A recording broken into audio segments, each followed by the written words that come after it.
नमस्कार दोस्तों, जन्मभूमि टीवी के इस एपिसोड में आप सभी का बहुत स्वागत है। मैं हूं अनुराग वर्मा। एक बार फिर आपसे गुजारिश है, रिक्वेस्ट है कि अगर आपको हमारा कंटेंट अच्छा लग रहा है तो चैनल को सब्सक्राइब ज़रूर करिएगा और कमेंट बॉक्स में अपने कमेंट ज़रूर डालिएगा कि आपको कैसा लगा, क्या इम्प्रूवमेंट चाहते हैं, क्या अच्छा लगा, क्या बुरा लगा, सभी चीज़ों का स्वागत है। तो आज मैं बात करने जा रहा हूँ एक भारत की रॉयल फैमिली, जिसे हम कह सकते हैं नेहरू गांधी फैमिली, उसमें एक अनकही प्रेम कहानी की। वो प्रेम कहानी है सैयद हुसैन और विजय लक्ष्मी पंडित की। जी हाँ, 19वीं शताब्दी के अंतिम वर्षों में भारतीय उपमहाद्वीप में बदलाव की हवा चल रही थी। आज़ादी का विचार सिर्फ राजनीति नहीं रहा था, वो साहित्य, पंडिताई, सामाजिक विमर्श, अखबारों और युवा दिमागों की बातचीत तक फैल चुका था। ऐसे समय में 18 अगस्त 1900 को एक प्रतिष्ठित परिवार में विजय लक्ष्मी पंडित का जन्म हुआ था। जवाहरलाल नेहरू की छोटी बहन, आधुनिक सोच, तेज दिमाग, खुले विचारों वाली लड़की। वहीं 23 जून 1888 को कोलकाता में सैयद हुसैन का जन्म हुआ था। दोनों अलग ही राह पे चल रहे थे। पढ़ाई लिखाई के बाद सैयद पत्रकारिता और स्वतंत्रता चिंतन की दिशा में अग्रसर हुए। उनके विचार और लेखन उन्हें राजनीतिक विमर्श के केंद्र में ले आए। वो भारतीय आज़ादी के विचारों को देश में ही नहीं, विदेशों में भी प्रचारित करने लगे। और इस तरह दो अलग विचारधारा, एक अलग तरह के लोग 1910 के दशक में के आखिरी में इलाहाबाद की गलियों में टकराए, जहां नेहरू परिवार का घर, किताबें, विचार विमर्श और राजनीतिज्ञों का आना जाना सामान्य बात थी। उसी माहौल में दोनों एक दूसरे के नजदीक आए। विजय लक्ष्मी नेहरू उस समय महज 19 साल की एक तेज तर्रार, पढ़ी लिखी और स्वतंत्र विचारों वाली लड़की थी। वे नेहरू परिवार की बेटी थी, एक परिवार जिसमें राजनीतिक विचार और देशभक्ति की परंपरा निहित थी। वहीं दूसरी ओर थे सैयद हुसैन, लगभग 12 साल बड़े, विद्वान, पत्रकार, वक्ता। वो अंग्रेज शासन के खिलाफ स्वतंत्रता आंदोलन के विचारों को विदेशों में भी फैलाते थे। अब बताते हैं कि उनकी पहली मुलाकात कब हुई।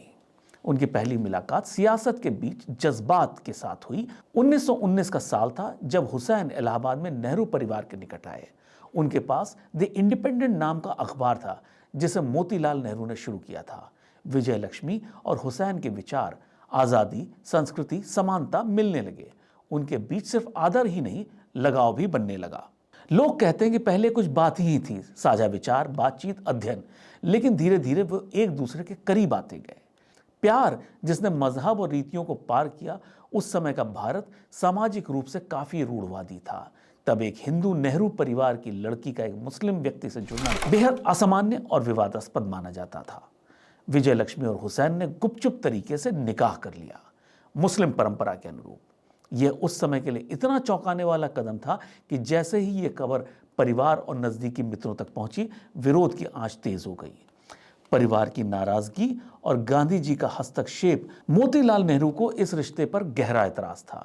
उन्होंने देखा कि यह मामला सिर्फ एक प्रेम कहानी के आगे निकलकर राजनैतिक और सामाजिक मसला बनता जा रहा है।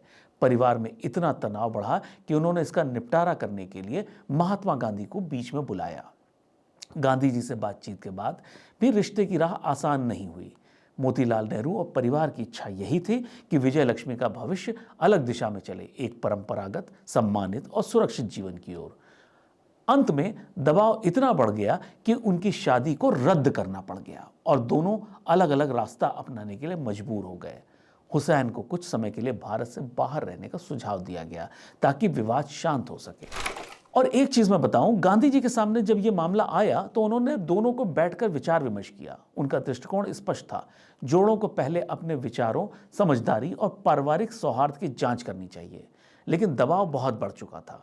विजय लक्ष्मी और हुसैन के रिश्ते पूरे सामाजिक परिवार का, सामाजिक टिप्पणियां होने लगी थी, प्रचार होने लगा था, इसलिए ये सामाजिक बोझ बढ़ता जा रहा था। आखिरकार वहां एक मोड़ आया जहां शादी को दबाव में ही रद्द करना पड़ा और दोनों अलग अलग राह पे चल निकले।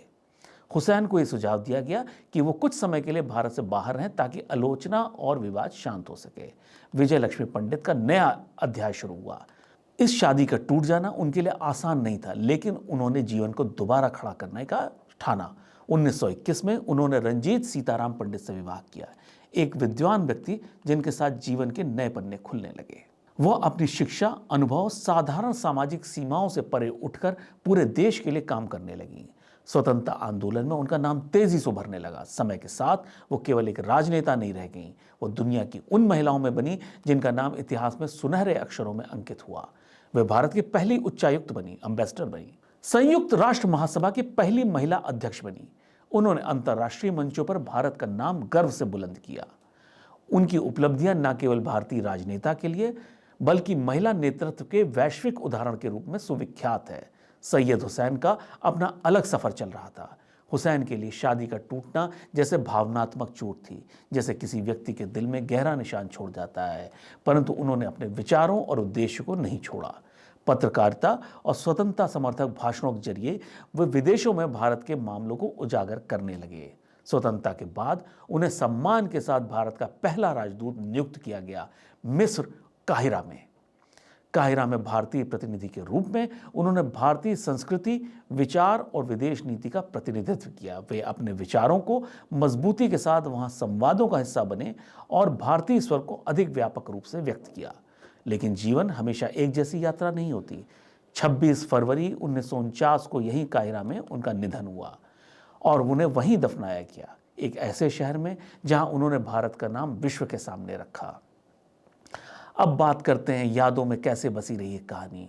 अगर हम इतिहास की धूल झाड़ कर उस प्रेम कहानी को देखने की कोशिश करेंगे तो हमें मिलता है दो भविष्य निर्माण के सपनों वाले दिल, दो अलग अलग संस्कृतियां, सामाजिक सीमाओं की उस अभेद दीवार और एक परिवार समुदाय का दबाव जिसने उन दिलों को अलग कर दिया। यह कहानी सिर्फ प्रेम कथा नहीं, यह सामाजिक संरचना की कठोरता, परिवार और व्यक्तिगत इच्छाओं की टकराहट और समय के साथ दोनों व्यक्तियों की महान उपलब्धि की प्रतीक्षा की दास्तान है। दोनों ने अपनी राहें चुनी और दोनों ने इतिहास को प्रभावित किया। आज हम इसे सिर्फ एक विवादित प्रेम कहानी नहीं कहते, यह इतिहास के उन अध्यायों में से है जो हमें यह सिखाता है कि प्रेम और विचारों का संगम कितना शक्तिशाली हो सकता है। समाज और धर्म की सीमाएं किस हद तक जीवन को प्रभावित करती हैं और एक व्यक्ति की पहचान और लक्ष्य समय, परिस्थिति और निर्णयों से आकार लेता है। विजय लक्ष्मी पंडित और सैयद हुसैन दो अलग अलग दिशाओं में चले, परंतु उनकी कहानी आज भी याद की जाती है, न केवल उनके प्रेम के लिए बल्कि उनके साहस, उपलब्धियां और इतिहास में उनके योगदान के लिए।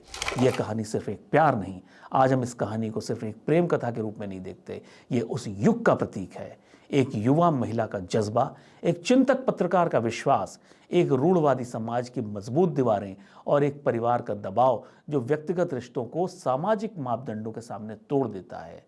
दो लोगों की अलग राहें हो गई, लेकिन दोनों ने अपने अपने तरीके से इतिहास रचा। तो आज के लिए सिर्फ इतना ही। बहुत जल्दी एक नई कहानी के साथ मिलेंगे, तब तक के लिए नमस्कार।